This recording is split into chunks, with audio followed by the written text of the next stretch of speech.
Blel, bonjour. Bonjour Madame Almé. Bienvenue parmi nous. Vous êtes Merci fondateur beaucoup. de Carbon Green, Tout à fait. cette start-up qui va donc donner l'occasion à beaucoup d'Algériens de rouler proprement, on Tout va à dire. fait, tout à fait, tout à fait. Clean. Tout à fait, tout à fait. Et c'est l'objectif de la start-up, c'est de pouvoir créer un réseau de centres automobiles qui est capable de couvrir une capitale avec 1 million de véhicules. Il faut savoir que les chiffres qui ont été annoncés par l'Office national des statistiques en septembre 2016 concernant l'état du parc automobile est le suivant. 1 million de véhicules à Alger, 66% de véhicules essence, 34% de véhicules diesel et une moyenne d'âge de 12 ans. D'accord. Avec malheureusement l'augmentation ces 3 dernières années du carburant, cette dépollution permet de réduire la consommation du carburant et par conséquent éliminer les fumées noires. D'accord. Donc toutes ces particules qu'on voit, malheureusement, ces particules fines qui se sont carrément, qui ont envahi les plantes, les trottoirs, les pots, etc. Tout devient noir. Aujourd'hui, avec cette solution, on ne verra plus tout cela? Alors, il faut mettre le doigt sur quelque chose qui fait mal, malheureusement, c'est 14% des jeunes enfants atteints d'asthme, c'est issu de la pollution automobile. L'objectif de Carbon Green, c'est d'avoir un réseau national qui va créer 1400 emplois dans un cadre d'investissement privé, public et en sèche. J'ai développé l'entreprise pendant 18 mois à l'étranger. Je suis rentré en Algérie, ça fait 14 mois. J'ai fait toutes les démarches nécessaires auprès des ministères concernés parce que le code d'activité n'existait même pas. Donc CNRC, ministère du Commerce, etc. Donc ça a été fait, réglementé dans les règles de l'art et de pouvoir transmettre le savoir-faire et les compétences qu'on a acquis à l'étranger à notre pays parce qu'on reste des Algériens, nés à Alger, grandis à Alger et ma première fac, je l'ai faite à Kharouba en 96. Donc voilà. Ça a été un ressource naturel. Oui, c'est normal, sachant que c'est une exclusivité et pour mon pays, dans le sens où ce type de réseau n'existe nulle part ailleurs dans le monde. D'accord. Donc on peut le faire en Algérie et l'objectif c'est de exporter le concept. Par conséquent, exporter les compétences algériennes. La gestion informatique du réseau est 100% algérienne. Les mobiliers qui va équiper tous les centres sont fabriqués en Algérie. Donc on est sur un taux d'intégration qui est quasiment de 70%. Donc de pouvoir exporter ça. Et je représente l'Algérie au concours international qui se passe au Maroc suite à la COP 22, la réunion internationale à Marrakech, voilà, tout à fait. Et sur l'environnement. Voilà. Vous avez participé à la COP 21 donc, à Paris. Tout à fait. Et là, vous avez montré votre innovation ou prototype. Alors, tout à fait. Alors, j'ai montré la start-up, je l'ai présentée l'année passée au salon de la SAFEX, salon d'équipe auto, de manière théorique, comme je vous disais. Et maintenant, le 27 février, Inch'Allah, ça sera opérationnel. Tout à fait, opérationnel, où on peut réellement regarder, voir, tester et mesurer. On dispose déjà d'un site internet où on peut regarder toute l'actualité et une page Facebook où il y a des démonstrations filmées. Donc on peut déjà voir à quoi ça ressemble.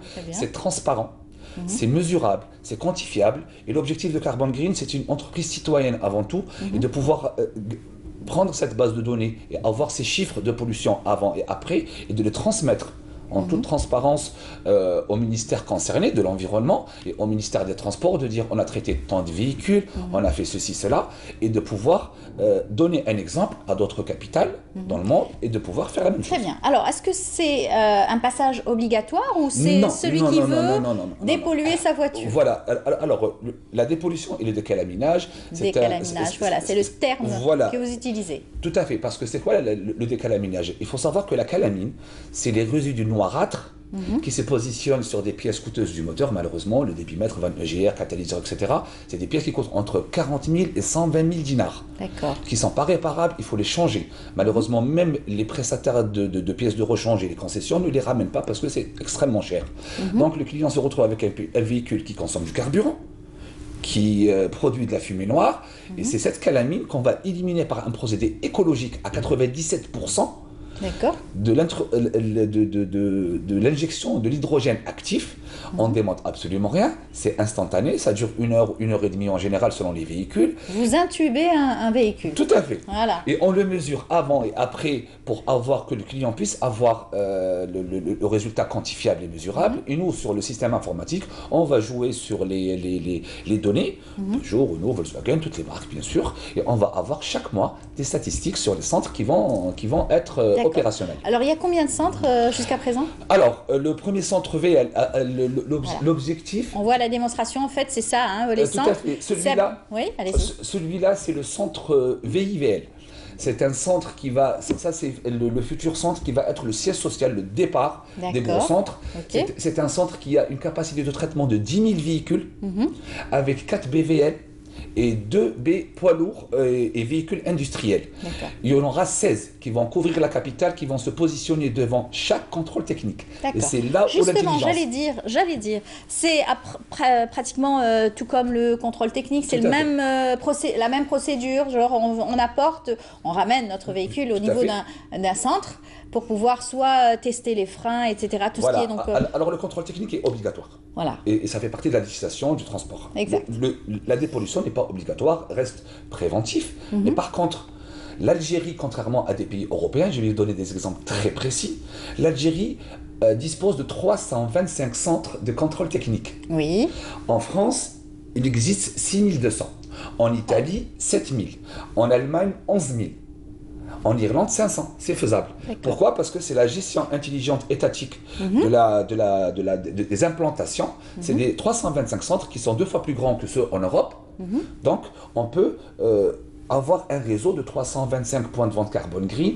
Je me suis positionné sur le développement étatique pour ne pas apporter, on va dire, étouffer le marché de manière anarchique et de suivre ce qu'a fait l'État et d'aller et faire la même chose. D'accord. En plus de ça, c'est tout à fait séduisant puisque c'est dans le respect de l'environnement. Vous allez donc dans le respect de l'environnement. C'est pourquoi cette opération a vu le jour surtout. Hein, tout à fait. Alors, il fallait penser, l'idée était, on connaissait le décalaminage, mais il fallait penser d'aller plus loin et de travailler encore plus. Et comment dire, aller dans le fond des choses. Et pourquoi ne pas intégrer une mesure avant et après? Pourquoi ne pas intégrer des systèmes informatiques assez performants? Et ça nous permet d'avoir des centres. Une main-d'œuvre surtout, de l'emploi, vous l'avez dit. Tout à fait. Alors, sur Alger, l'objectif c'est 175 emplois. Sur tout le territoire national, c'est 1400 emplois. Je suis pour l'emploi des jeunes. Tous les techniciens seront recrutés directement au centre de formation. D'accord. Ils finissent sa formation, stage, embauchés. Les chefs d'atelier seront embauchés directement de l'école de l'ITEM à Ouatsmar. Il y a une spécialité qui s'appelle la gestion électronique, la maintenance électronique des véhicules légers. C'est une spécialité qui est nouvelle. Tout à fait. Et que tous les jeunes qui seront en fin de cycle, on va prendre ceux qui sont intéressés de venir travailler chez nous, les former et hop, derrière. Alors, combien coûte l'opération de décalaminage? Combien coûte et combien dure l'opération? L'opération de décalaminage comprend 3 étapes. La première, c'est la mesure de la pollution avant traitement. D'accord, ok. On va la traiter. Après, on remesure et on la passe au scanner. C'est tout un ensemble. Pour 6 900 dinars, un véhicule léger, à partir de 6 900 dinars, ça part de la Maruti à la Mercedes. Un véhicule léger, c'est 6 900. Pourquoi? Parce que le consommable avec lesquels les stations fonctionnent est produit en Algérie. Alors, et on en a pour combien de temps? Ça dure 1 heure. Non, d'accord. L'opération dure 1 heure. Tout à fait. Et la voiture va rester clean, on va dire, combien de temps? Alors, l'entretien est préventif et il doit se faire une fois chaque 30 000 km. Il faut savoir que la moyenne algérienne, c'est un Algérien roule entre 25 000 et 30 000 km par an. Aujourd'hui, c'est un peu moins vu la cherté du carburant et surtout les avantages et les résultats sont instantanés. Voilà. On n'aura plus donc à changer nos filtres à air, filtres à huile, etc. Non, les filtres à air, filtres à huile, vous les changez. Mais par contre, le catalyseur bouché, la fumée noire derrière quand oui, vous êtes dans les embouteillages, c'est très désagréable. pour les véhicules diesel, pour les véhicules essence, c'est du soufre. Donc, c'est des gaz toxiques. C'est des dépôts. Voilà, et qui induisent malheureusement et qui engendrent des maladies, qui engendrent de la pollution. C'est inesthétique en plus. Bien sûr, et pour le client. Pour le client, c'est des coûts de réparation assez élevés quand même. Voilà, alors vous le dites très bien, ce n'est pas obligatoire, l'État ne l'a pas donc mis obligation. C'est l'initiative de faire quelque chose de bien, de beau. Pour la nature tout à fait, et pour son véhicule. Et pour le consommateur, et surtout de pouvoir apporter un système de financement nouveau.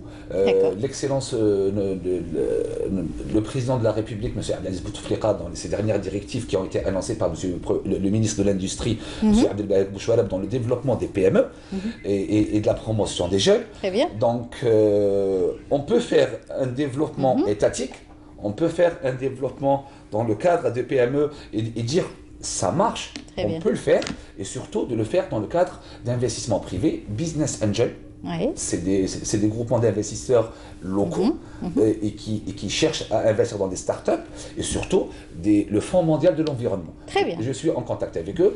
On a bien compris voilà, que vous êtes dans l'économie verte et surtout, bien entendu, l'environnement. Et mon objectif, il est très important de dire, je ne veux pas ouvrir 325, c'est d'ouvrir 2 centres pilotes. Le premier VL, qui va ouvrir dans 2-3 semaines, et le centre que vous venez de voir. Et le reste, ça sera un développement. Voilà. Et la formation sera dispensée chez nous. Voilà. Et ça sera tout à fait... Parfait. Voilà. Vous avez très bien expliqué. Merci beaucoup. J'espère que les téléspectateurs aura donc pris en considération toutes ces informations. Et bien sûr, c'est à lui de choisir. Merci beaucoup. Merci beaucoup, madame, de m'avoir invité. Je rappelle que vous êtes le fondateur de Carbon Green et donc le réseau de centres de dépollution automobile en Algérie. À très bientôt et bonne chance. Merci beaucoup. Voilà. À vous aussi. Au revoir. On continue l'émission. Je vous rappelle que depuis donc, le début de la semaine, nous parlons de Yennaïr, nous parlons aussi des différentes festivités qui se passent partout sur le territoire national. Nous allons célébrer Yennaïr demain.